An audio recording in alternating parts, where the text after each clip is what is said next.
the 15th Mayor of the City and County of Honolulu, the Honorable Rick Blangiardi.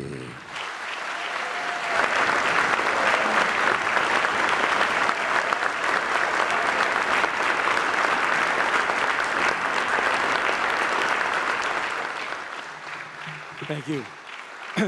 Thank you. Well, good evening and aloha. To our distinguished guests, our committed city employees, and those of you at home with your families, thank you for joining us tonight.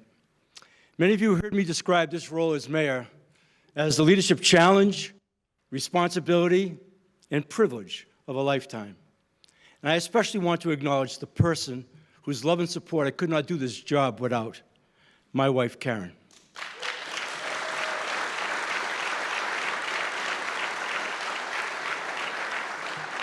Karen, I am so grateful for your wisdom and wise counsel, no matter how much and how difficult the situation. And for that, and much, much more, I love you. Okay. Late last week, our island faced a very real and legitimate threat as a Kona low storm brought heavy rains and devastating winds to all parts of the state. With the system now behind us, I want to give a heartfelt mahalo to those of you who took responsibility, who took action, and who helped friends and neighbors in their time of need. These are times when we must all band together for the safety and well-being of one another. To our many city departments that answered the call, clearing streams, removing trees, and keeping our island running, all I can say is great work, great work. And to our emergency management and first responder agencies, thank you for keeping us safe through this storm and the storms to come. Thank you. If you bear with me, Governor Green, I know the weekend you had 3 mayors, Mayor Alameda, Mayor Bisson, Mayor Kawakami.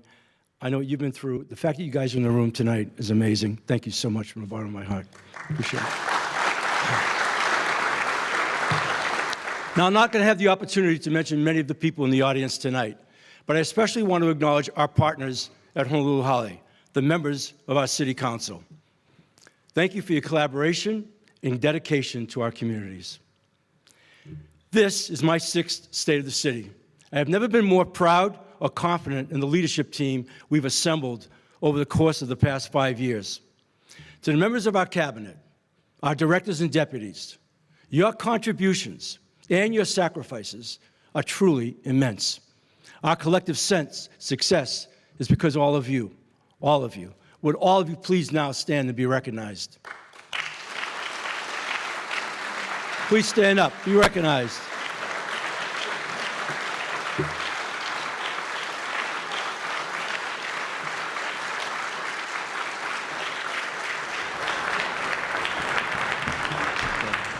Thank you, this is a great team. Together we are prepared to have our strongest and most effective year yet as we go about attacking the many difficult and significant challenges facing the city and county of Honolulu and our residents. Now, there's no denying that amongst those challenges, there is none greater and none more consequential to the people of Hawaii than our affordability crisis. So tonight, I want to talk about cost of living.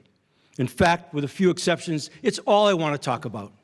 Of all the islands in our state, Oʻahu is experiencing the greatest decline in population.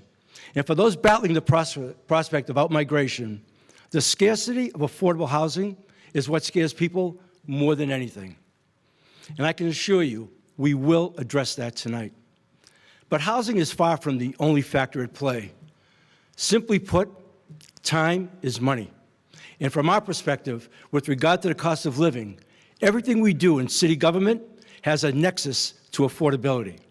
Across all economic sectors, in all city departments. Any delay caused by unnecessary bureaucracy, overregulation, or inefficiency makes living in Hawaii more costly and challenging for our residents. Systemic barriers within government at all levels, added over time, slow our progress and drive up costs for our residents. This moment demands a higher level of leadership. And tonight, I want to talk about more than just individual projects. I want to focus on how we are restructuring the underlying systems that hold us back. Our ultimate priority must be to keep our residents here. We can keep costs down by reducing red tape, by modernizing our operations, by running a government that is part of the solution and not part of the problem. That is government's duty, and that is our obligation to our people. Our administration is relentlessly focused on the real-world impacts our efforts have on our families and our workers, particularly when it comes to affordability. Now, together in partnership with the City Council, we must ensure that the way we do business, our processes at the city, never overburden our people. Outmigration is driven by two things. One is affordability, how challenging it is for residents to pay for housing, utilities, gas in their car, and the food on their table. And the other is economic opportunity, how challenging it is for residents to find good-paying jobs and maximize their earning potential. Now, I want to talk about affordability first, especially as it pertains to housing. And I want to focus on what we are doing to speed up the delivery of housing on Oʻahu. Every day, month, and year, a project is delayed for unnecessary regulation or processes, takes jobs out of our challenging economy, and it pushes construction off to a date in the future when everything will be more expensive. And these increased costs don't just disappear. They land squarely on families who are trying to afford a place to live, trying to stay in Hawaii. After nearly 3 decades without a dedicated housing department, the city officially stood up our Department of Housing and Land Management in May of 2025. Every day since, DHLM has focused on the most important priority of this generation, having a house that you can afford. When we said a year ago, we're going to activate underutilized city lands for housing in a way we had never done before, we meant it. And our housing department is doing it. Development partners have been selected for 90% of the properties we discussed on this stage last year, with more than 2,500 units in the works. And just last week, we announced a development partner for the Delight Bakery site in Kalihi, the future home of at least 150 units of transit-connected rental housing. So as we look to further activate lands, our data office is compiling the first ever searchable database of all city properties to evaluate potential parcels for even more affordable housing development. Something that might seem simple, but was made remarkably difficult and complicated when the housing department was dissolved back in 1998. When we said a year ago we were going to establish a housing platform geared towards results rather than rhetoric, we meant it, and our housing department is doing it. 65 land transactions, including housing development, property acquisitions, and financing deals, are currently underway, showcasing an expertise and transactional competency the city has never had before. One of those transactions is especially meaningful. A year ago tonight, we announced the city's plans to acquire property at Sharks Cove, to build a base of operations for our first responders on the North Shore. And tonight, I'm pleased to report that all parties have signed the purchase sale agreement for that property, effective today.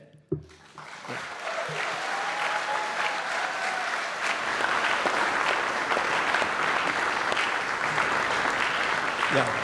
Denise Antolini and the crowd of thousands you brought to my office, that's for you. We're really very happy. We're really excited about this and for our first responders. When we said a year ago that we were going to transform Iwilei into a world-class TOD community, we meant it, and our housing department is doing it. This summer, we will make additional offers to acquire even more land surrounding Iwilei Center, so we can master plan the entire community. 3,000 new housing units, complete streets, outdoor spaces, bike lanes, all connected to rail, to stores, and to community resources where our residents can thrive for less. If we want to keep costs low and housing prices affordable, transit-oriented development is our best opportunity. But we won't ever make housing truly affordable unless we also tackle Oahu's immense regulatory burden, which UHERO has identified principally as the cost of infrastructure. Right now, our island's infrastructure handles wastewater, stormwater, drinking water, and utilities, and building that infrastructure is the largest impediment to new housing development. Infrastructure projects come with significant costs, and when those costs are borne by developers, it raises the price of development, including the price of housing. So at the legislature this year, the city is supporting a constitutional amendment that would allow counties to capture natural increases in property tax revenue when parcels are developed, and use that revenue to help pay for infrastructure. But even now, our infrastructure departments are addressing development needs on both city and state lands in places like Iwalei and Halava, where economic growth around rail stations can help offset those infrastructure costs.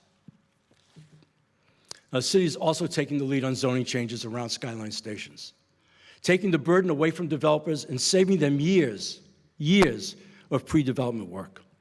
Transit-oriented communities depend on mixed-use developments, with grocery stores and pharmacies at ground level and housing built above with greater height limits.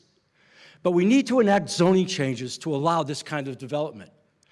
Now, if the city can initiate this process, we can do it for entire neighborhoods, instead of leaving developers to try and rezone one parcel at a time. This helps projects move faster, and time is money. I want to thank the Honolulu City Council for making a really good decision last month when they passed Bill 60, allowing us to begin planning extensions to the Skyline system. Expanding Skyline further into town and further west into Kapolei will be an investment in transit, affordable housing, and quality of life. It will be an investment towards thousands of housing units in our urban core and thousands of jobs so people can afford those homes. And if we want to keep the country, keep ag lands in agricultural hands, we have to focus development where it makes the most sense, along the rail line. To wait years before even planning rail extensions will only add hundreds of millions of dollars to future construction costs, a sum that would be passed on to future generations. When we concentrate housing near transit, we reduce traffic, we reduce commute times, and we give families back hours of their lives every week. And we lower the cost of living. Later this month, Skyline's trek into downtown truly begins. The first guideway column along Nimitz Highway will be poured near Aloha Tower just from a couple of days from now, with columns near OCCC to soon follow. And like the guideway, enthusiasm will only build from there.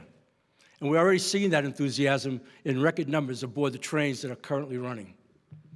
Now, outside of transit-oriented development, another approach that has worked well for the city is Bill 7, which centers around smaller projects in neighborhoods where infrastructure already exists.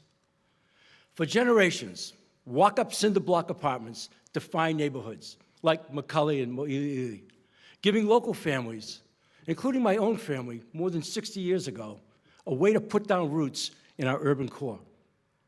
But over time, the cost of land and construction began to favor larger developments with more units to help projects make financial sense. So in 2019, Bill 7's purpose was to bring back higher quality, small projects by building in neighborhoods that already have utilities and infrastructure, thereby reducing the cost of construction. Now, over time, we've worked with the City Council to improve the program by refining the rules and adjusting the incentives. And our changes are starting to show results. Today, 189 units have been delivered to the market. 17 projects with 571 units planned are under construction. And 35 more projects are in review, representing the potential for an additional 1,700 housing units in our urban core.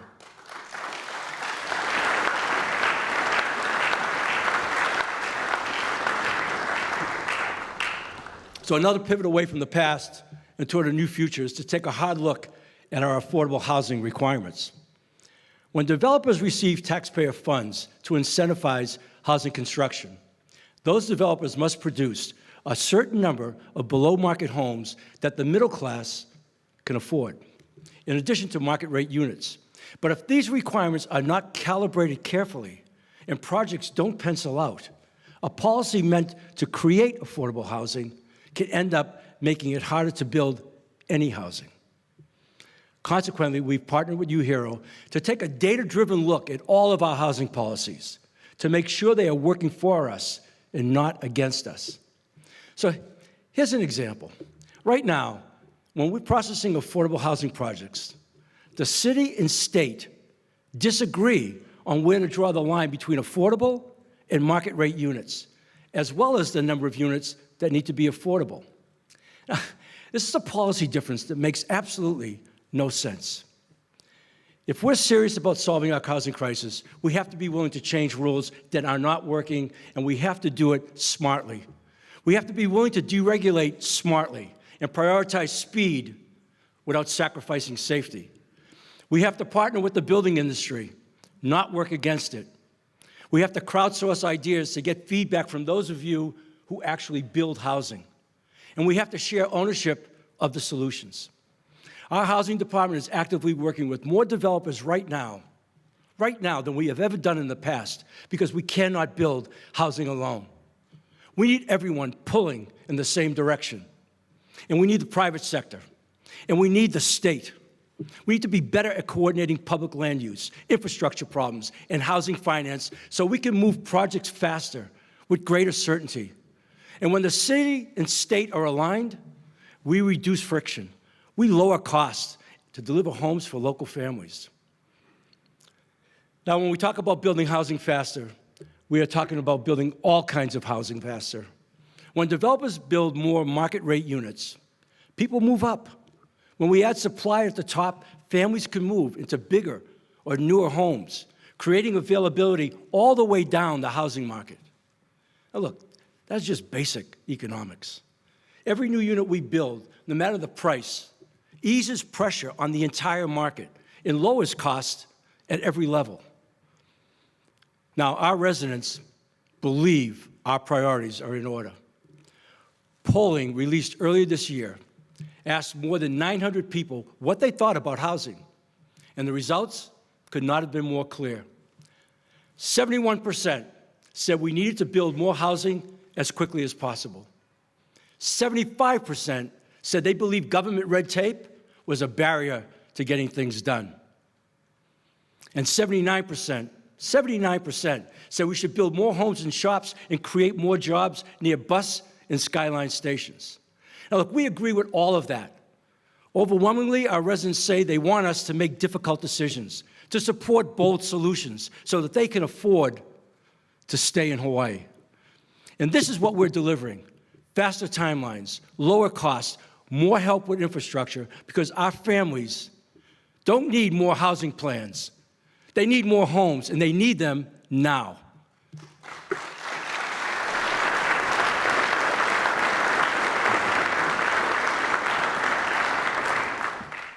You know, we cannot build ourselves out of a housing crisis if bureaucracy and inefficiency keep adding months or millions to projects across the island.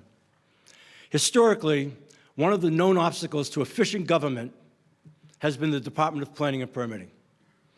Our administration took on this challenge in 2021 and committed ourselves to solving this wicked problem. I stand by what I said last year about building a permitting process as fast as anywhere in the country. And I believe in our strategy, and I believe in our team at DPP to get the job done. The finances alone of what is at stake could not be more clear.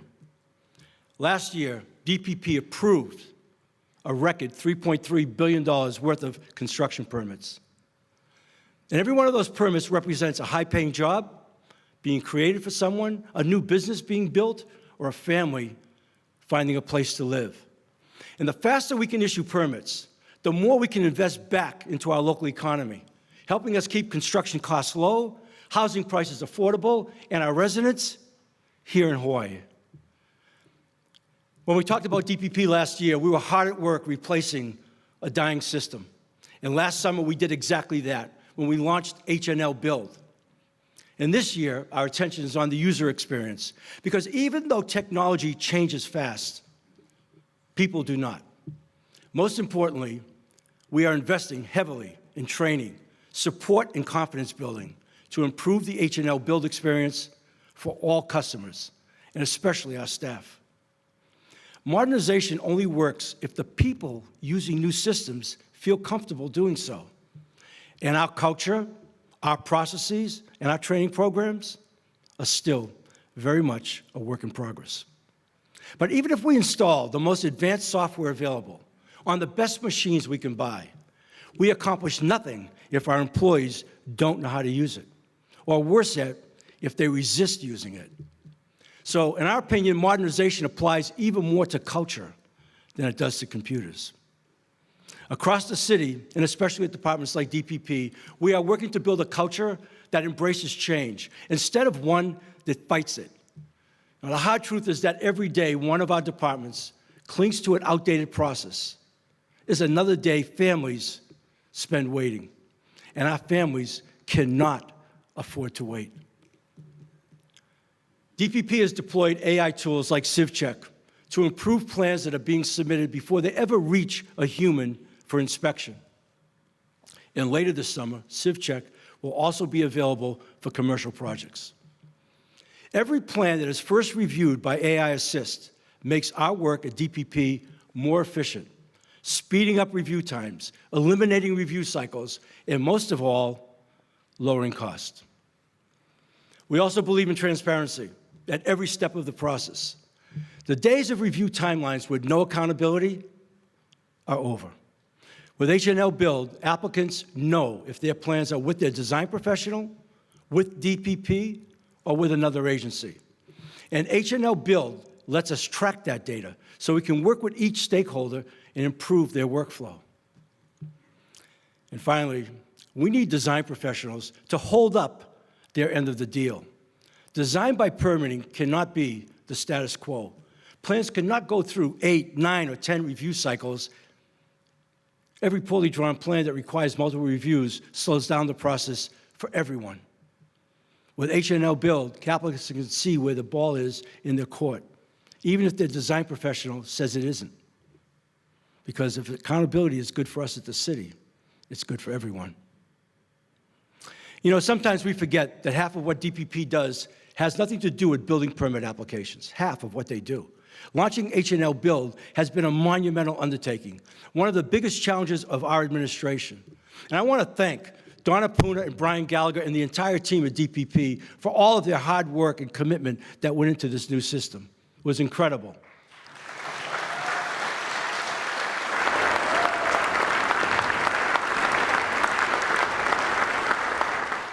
H&L Build took more than 60 different permitting or licensing functions away from paper copies, away from trips to the Fosse building, and into the digital age. Address changes, third-party reviews, short-term rental registrations, shoreline zone permits, and payments for each of those services can now be done online, instead of walking in a paper check. Everything you can apply for through DPP is now available in H&L Build, cutting down on the time that residents spend trying to navigate essential city services. Every hour saved is money saved for residents, for families, and for businesses trying to grow. We are delivering a system that is easier to use, more efficient to manage, and capable of issuing permits faster. Because the faster we can get permits out, the lower we keep costs, and the more people we keep on Oʻahu. Now, as we fight every day to bring down housing costs, UHERO data shows us that outmigration is driven by job opportunity as much as it is affordability. That for those thinking about leaving, higher wages matter just as much as lower costs.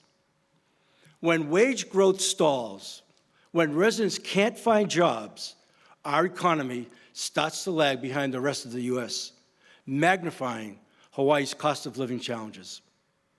When we took office 5 years ago, it took the city an average of 6 months to hire a single employee. That's 180 days. That was just completely unacceptable. So we empowered our Department of Human Resources to tear apart the process. We gave them the tools and the authority to move faster And the results speak for themselves. Despite an extremely tight job market with the second lowest unemployment rate in America, the city's vacancy rate amongst our core departments is the lowest it's been in more than 5 years.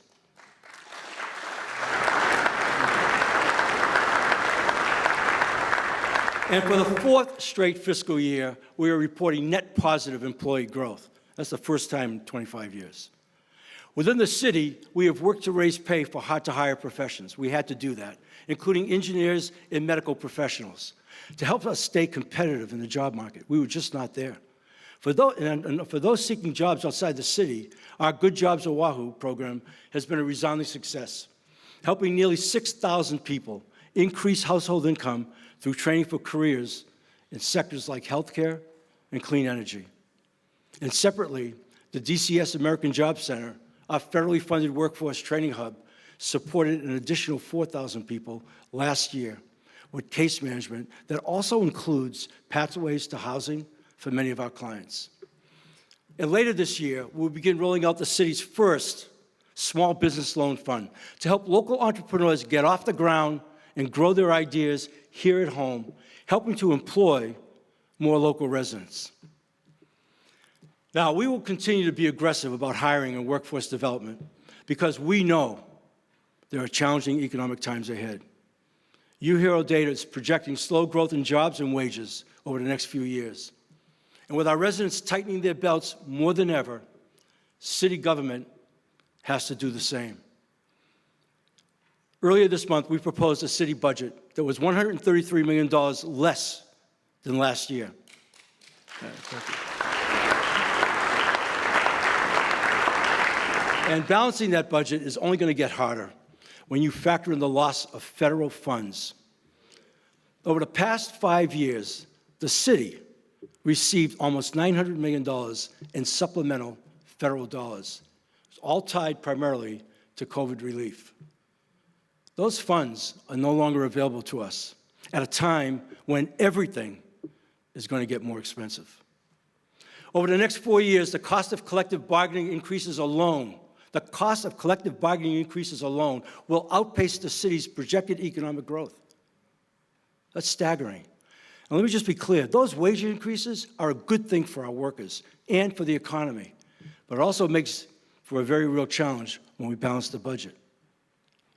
So if we're truly committed to not raising property taxes, which I want to say right now as emphatically as I can, we will not raise property taxes under my watch as long as I'm mayor.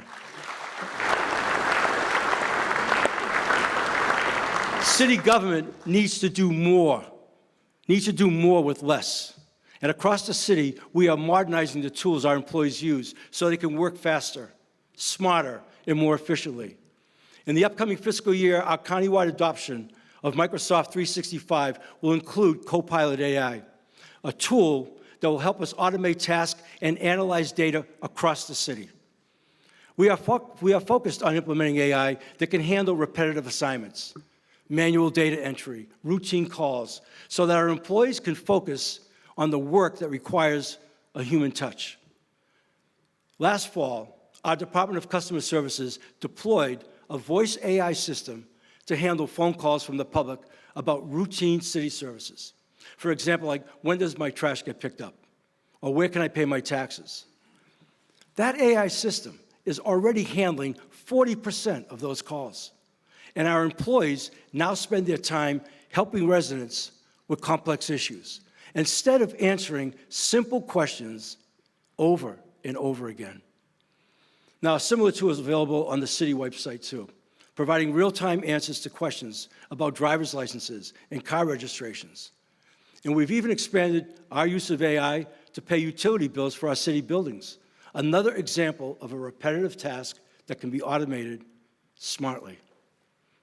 And even HPD is exploring AI that would assist our officers with writing reports, enabling them to get back on patrol faster. Now, I think and hope that everyone in this room knows that the future is now, especially when it comes to AI. We are committed to smart modernization. And I want to say something directly to our employees. I know that some of the technology tools designed to save time and improve efficiency concern you. So let me be clear about one thing. There will be no AI-related job cuts while I am mayor. AI is here so we can do more to help our neighbors, more to keep Oʻahu affordable. We are not cutting jobs, but we are cutting waste. And when we cut waste, we work faster. And when we work faster, we lower cost for everyone. Now, if you take anything away from our time together tonight, I want it to be a level of focus on initiatives that improve government efficiency, that keep costs low and improve affordability. We cannot burden future generations with the unnecessary cost of bad decision-making and ineffective leadership. To that end, there is another challenge facing our island that is just as serious, with significant cost of living consequences: the future of waste disposal on Oʻahu. For years now, the city has been focused on new technologies that will one day largely reduce, if not eliminate, our need for a major landfill. But those technologies simply do not exist today at the scale of our daily, monthly, and annual waste numbers. Collectively, we generate 1.5 million tons of solid waste every year. 1.5 million tons of solid waste every year. And that trash must go somewhere. Finding a location for a new landfill has quickly become one of the most difficult infrastructure challenges this city has ever faced. Now, I made a commitment, and one that I still believe in, to not locate Oahu's next landfill on the Waianae coast. It is just plain wrong. It is just plain wrong. But the city's hand is being forced by rules and laws that ignore our capacity to build a safe, state-of-the-art landfill. A landfill that would be EPA compliant to all toxic landfill standards, not to mention one that will increasingly accept ash instead of bulk waste at reduced volumes over time. So here we are today, with a landfill crisis on our doorstep. Waianae Gauch has only a few years of capacity remaining, and planning for the next facility, that should have begun long before we ever took office. Instead, we have spent the entirety of my time as mayor exploring every possible solution. And now all we get is more rules and laws telling us what we cannot do versus what we can do. Another landfill on the Waianae coast may be acceptable to some, but it is not acceptable to me or to the city. Oʻahu must have a landfill, and we have no more stones to turn over. Right now, we are out of options, except the one I reject: another landfill on the Waianae coast. Shipping our trash is not realistic, and it would be hugely expensive to you, the taxpayer. It is not a real solution. So we need the legislature's help in this. To our legislative partners, even if it's a bitter pill, we need you to share in this responsibility with us. We cannot do it without you. This is a responsibility we owe to future generations, and our residents are counting on us. If we are committed to keeping costs low, to making Hawaii more affordable, if that is truly what matters to us, we have to be willing to make tough decisions. Now, building a city that works for our residents means more than infrastructure projects and economic growth.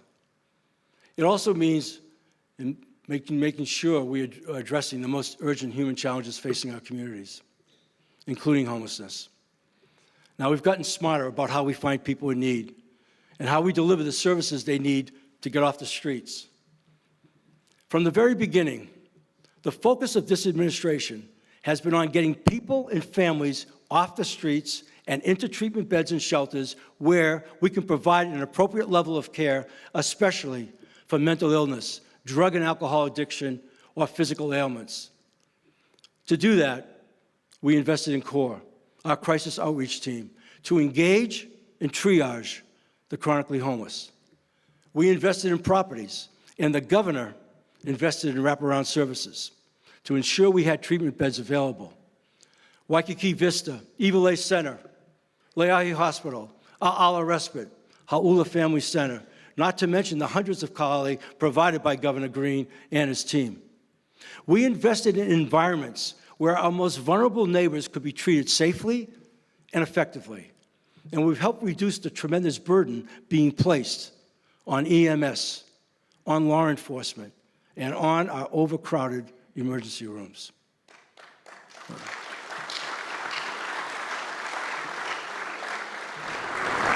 Our collaborative partnership with the state and service providers has made us more effective and more efficient than at any other point during my time in office. On this stage last year, I said our goal was to help at least 1,000 people get off the streets and into treatment. Tonight, I can report the actual number. We doubled it, 2,000 people, and I'm very proud of that.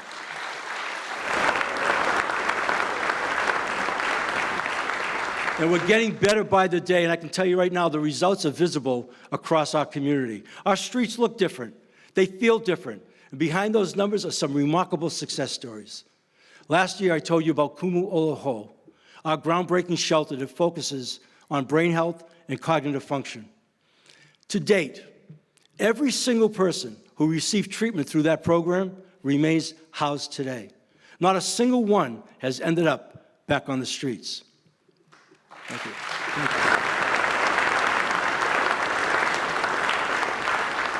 Now, I want to be clear about this. At this moment in time, innovation is just as important as compassion. Not just with individual shelters, but with our entire approach. We need to know in real time when the demographic of our homeless population is changing so that our strategy can evolve. Now, the city is bringing online a command center that tracks homeless resources, including bed availability, with up-to-the-minute data, along with the financial impacts of our efforts. Ultimately, every person we can help move into housing means one less person relying on emergency services, one less phone call to our first responders. We are getting better by the day, and when we reduce that strain, we lower costs for everyone. Governor Green, I cannot thank you enough for your leadership, your unwavering support, and for sharing a vision of how we treat our homeless, aggressively, humanely, and with purpose. God bless you, sir.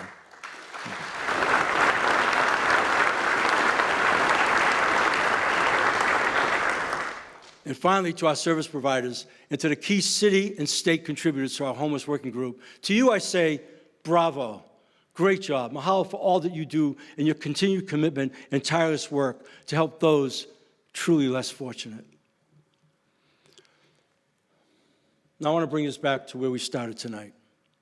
Time is money. And everything we do at the city is connected to the cost of living on Oʻahu. Every decision that we make, every system we fix has a real-world impact on affordability for you and your family. When we deregulate, when we modernize our permitting systems, we reduce what it costs to build housing. When housing costs less, we build more, and we create more jobs in the process. When we eliminate waste, when we cut red tape, when we move faster, your families pay less. It's that simple. And this is what our team is focused on, driving change in city government that makes Honolulu more affordable, change that survives long after our time in office. Now, the work is not done. We still have young professionals, teachers, nurses, first responders, looking at the cost of living and wondering if they can afford to stay. Every one of us knows someone who has left, a son, a daughter, a friend, who wanted to stay but couldn't make the numbers work. I said it at the beginning of this speech. I want to say it once more. Our ultimate priority is to keep our residents here at home. So if you're watching with your family tonight, I want you to hear this from me. We reject a world in which you have to choose between your home and your future. We believe in a city where you can have both. A city where government works for you, not against you. A city where your children, your grandchildren, will be able to build lives and raise families in the place they love more than anywhere on earth. That city is not a fantasy. It is the city we are building. It is the future we are fighting for. And it is the promise we will keep. God bless you all. Thank you for being here tonight.